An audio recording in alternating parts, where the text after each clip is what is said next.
Hello everyone, welcome to my channel. So guys, आज मैं आपको एमएससी थर्ड सेमेस्टर से एप्लीकेशन ऑफ स्पेक्ट्रोस्कोपी का हम टॉपिक ले रहे हैं।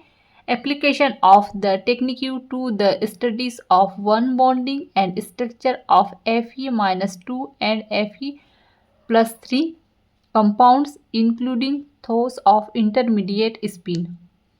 तो काफ़ी लॉन्ग वीडियो बनेगी इसकी, ठीक है, क्योंकि मैं आपको पता है पार्ट पार्ट में डिवाइड नहीं करती हूँ, एक ही वीडियो में सारा टॉपिक आपको क्लियर कर देती हूँ।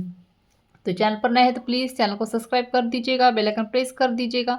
कमेंट में ज़रूर बताइएगा नोट्स कैसे लगे, और एमएससी केमिस्ट्री ऑल सेमेस्टर के नोट्स परचेस करने के लिए आप मुझे व्हाट्सएप पे मैसेज कर सकते हैं। डिस्क्रिप्शन पे व्हाट्सएप नंबर शेयर कर दिया है।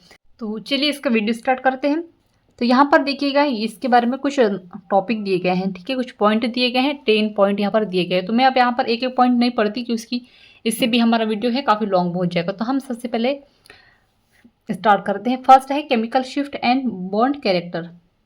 तो देखिएगा आगे, केमिकल शिफ्ट एमबी इसोट्रोप से केमिकली अटैच एटम लायंस के बॉन्ड कैरेक्टर के बारे में इंसाइट यानी अंतर्दृष्टि देती है। केमिकल और isomer shift emitter and observer nuclei के अराउंड 5 इलेक्ट्रॉन डेंसिटी के डिफरेंस को प्रदर्शित करती है। इसोमेर शिफ्ट का मैग्नीट्यूड कॉन्सर्ट न्यूक्लियाई पर इलेक्ट्रॉन डेंसिटी द्वारा इन्फ्लुएंसेड होता है। तो आगे देखते हैं। आगे कह रहा है कि फेरोसाइनाइड आयन यानी Fe(CN6) 4- का एमबी स्पेक्ट्रम 0.05 सेंटीमीटर/सेकेंड की रिएक्टिविटी वेलोसिटी पर एक शार्प ऑब्जर्वेशन पीक देता है, यानी 5 इलेक्ट्रॉन डेंसिटी के डिक्रीजिंग के साथ इसोमर शिफ्ट डिक्रीजिंग होती है। ठीक है, आगे देखते हैं। सेकेंड नंबर में है इसोमेरिक शिफ्ट एंड आयनिसिटी। तो भीट एंड मोंडोक, यहाँ पर भाइट एंड मोंडोक ने 1979 में रिपोर्ट किया कि आयूरोस हैलाइड्स की इनिसिटी एंड इसोमर शिफ्ट वेरिएशन के बिटवीन आयूरोस हैलाइड्स की इनिसिटी एंड इसोमर शिफ्ट वेरिएशन के बिटवीन लीनियर रिलेशनशिप होती है, यानी AuI, AuBr, AuCl की आयनिसिटी क्रमशः 225 60% क्रमशः 0.125 0.143 एंड 0.161 mm और S में इसोमेरिक शिफ्ट वैल्यू एक्साइटेड करते हैं। थर्ड नंबर देखेंगे, इलेक्ट्रोनेगेटिविटी एंड इसोमेरिक शिफ्ट। तो ट्राइवेलेंट एंटीमोनी कंपाउंड के इलेक्ट्रोनेगेटिविटी में डिफरेंस के साथ आइसोमेरिक शिफ्ट वेरिएशन के between direct linear relationship exit होती है। ठीक है, तो यहाँ पर देखिएगा, इसका दिया गया है एक टेबल दिया हुआ है। कंपाउंड है यहाँ पर डेल एक्स और क्या है ISMN-1 13 प्लस SB*। ठीक है, तो इसकी SbI3 क्या है 0. इसका डेल एक्स का है SbI3 0.6.5, SbBr3 1.0, SbCl3 1.15, Sb2O3 1.70, SbF3 है 2.1। उसी तरह से इस तरह से दिया गया है, तो आप ये देख लीजिएगा, इसको एग्जाम में लिख कर आना है आपको। अब आगे देखते हैं। अब आगे है SnX4 x बराबर क्या है, यहाँ पर हेलोजन है, ठीक है, के संदर्भ में x की इलेक्ट्रॉन नेगेटिविटी इंक्रीज होने के साथ साथ IS इंक्रीज होती है। ठीक है, अब del EQ value of compound यानी C6H5 3CN x में x की इलेक्ट्रॉन नेगेटिविटी के इंक्रीज के साथ इंक्रीज होती है, क्योंकि x की मोर इलेक्ट्रोनेगेटिविटी न्यूक्लियस पर लार्ज फील्ड ग्रेडियंट उत्पन्न करते हैं, इसीलिए। ठीक है, अब SnF4 में क्वाड्रुपोल स्प्लिटिंग प्रदर्शित करती है कि इसकी पॉलीन्यूक्लियर स्ट्रक्चर में hexacoordinated bridging and non bridging F atom रखता है। ठीक है, 4 नंबर में है इसका isomer shift and Curie point. तो ट्रांजिशन टर्म में below paramagnetic substance ferromagnetic substance में कन्वर्ट हो जाता है, क्योंकि large domains of spin aligning in parallel orientation, इस टर्म को क्यूरियाई टर्म करते हैं। तो ये पैरामैग्नेटिक और फेरोमैग्नेटिक इस तरह से इसका दिया गया है, ठीक है। एंटी फेरोमैग्नेटिक ये है, ये नॉर्मल पैरामैग्नेटिक और ये फेरोमैग्नेटिक, इस तरह से ये शो किए गए हैं, ठीक है। आगे देखते हैं। बिलो क्यूरिस टर्म एक सिंगल मोसबियर लाइन्स 6 लाइन में स्प्लिट हो जाती है, क्योंकि न्यूक्लियस पर इलेक्ट्रॉन डेंसिटी शार्प डिक्रीज हो जाती है। और आयरन का क्यूरियाई टर्म 1046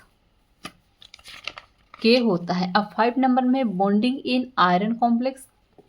तो एक स्पिन फ्री आयरन कॉम्प्लेक्स के से 6 लिगेंड इक्विवेलेंट होते हैं। Fe3 plus DS and Fe2 plus D6 nuclear एक स्फेरिकल इलेक्ट्रिक फील्ड एक्सपेक्ट करते हैं। Fe3 प्लस DS के केस में प्रत्येक d ऑर्बिटल में 1 इलेक्ट्रॉन होता है। It means spherical charge distribution होता है, किंतु स्पिन फ्री D6 यानी Fe2 प्लस आयन के लिए एसिमेट्री होती है। न्यूक्लियस पर फील्ड ग्रेडियंट के साथ Fe2 प्लस कॉम्प्लेक्स D6 में MB स्पेक्ट्रम में क्वाड्रुपोल स्प्लिटिंग डिटेक्टेड की गई है, जबकि Fe3 प्लस DS कॉम्प्लेक्स में ग्राउंड स्टेट नहीं होती है। तो यहाँ पर स्पिन फ्री आयरन और FeSO4 7 हर्ट्ज में इस तरह से दिए गए हैं इसके। तो ये आप कंप्लीट कर लीजिएगा, मतलब आपको ये क्या करना है, एग्जाम में लिख कर आने हैं, ठीक है।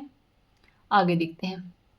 अब स्ट्रॉन्ग फील्ड में spin paired Fe second D6 complex का T2 6G and iron Fe3 plus DS का T2GS कन्फर्मेशन होता है। और फेरोसाइनाइड एंड फेरोसाइनाइड के MB स्पेक्ट्रा में थेस एक्सपेक्टेशन को कन्फर्मेट किया जा सकता है।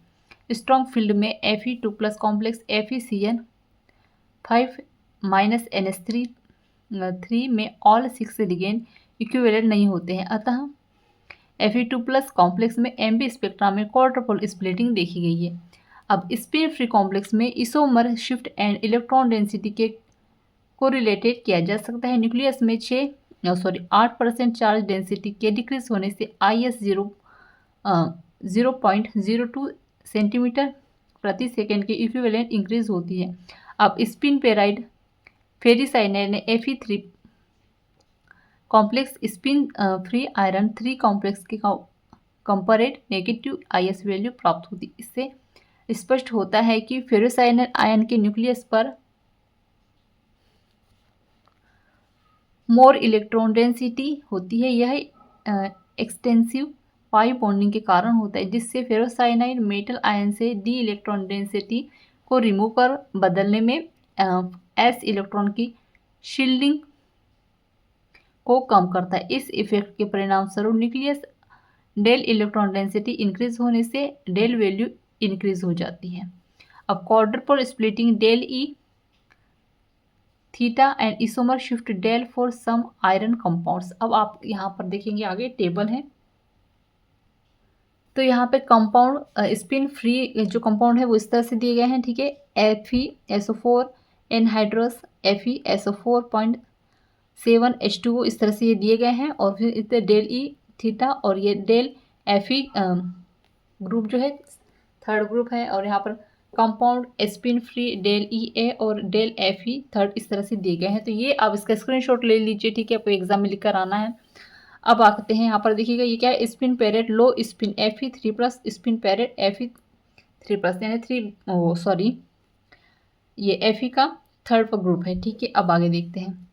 अब ये वाला भी है जो है, इसका भी टेबल आपको क्या करना है, एग्जाम में लिख कर आना है इसको, एग्जाम में लिख कर भी आना है और उसका स्क्रीनशॉट ले लीजिए आप। अब आगे देखते हैं। तो इन जनरल बॉन्डेड आयनिक और कोऑर्डिनेशन कॉम्प्लेक्स के लिए मोर पॉजिटिव शिफ्ट प्राप्त होती है, जबकि एक्सटेंसिव पाई बॉन्डेड कॉम्प्लेक्स के लिए नेगेटिव शिफ्ट प्राप्त होगी। सम लिगेंड की pi bonding tendencies following order में देखी गई है, जैसे कि यहाँ पर इस तरह से देखिए, पहले NH3 फिर NO3 माइनस फिर P6H5 फिर है SO3 2 CN माइनस CO और फिर NO प्लस इस तरह से। अब 6 नंबर में स्ट्रक्चर डिटर्मिनेशन दिया गया है।